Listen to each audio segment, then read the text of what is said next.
Today we're going to be replacing a battery on this Toyota key fob.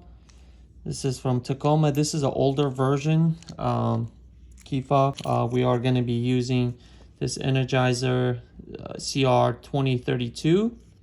So to get to the battery itself on the key fob, we're going to have to remove this physical key. In order to do that, there's this button right here where it says push. We'll push it, we'll pull it out, the physical key.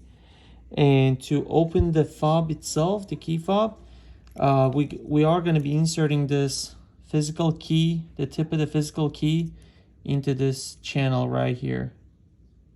And it fits perfectly.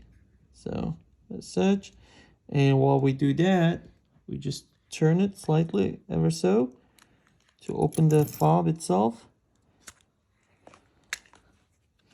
as such. There you go.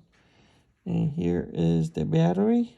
We are going to use the same physical key, the tip of it, and insert it right over here, right underneath this battery, and just try to pry it out slowly.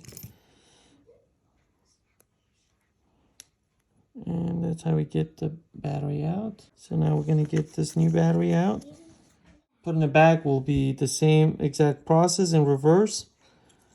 So the easy way to get this done would be looking at in here, wherever you see this round shaped area. This is where the battery is going to be facing down. So let's put it back. There you go. And then this piece goes on top like this. And you just make sure that you get the edges. They'll just snap right back in there. There you go. Just want to make sure that nothing's loose. But yeah, once it's back, you just got to insert the physical key to its place. And voila, you're back in business. Thanks for watching. And you guys have a wonderful day.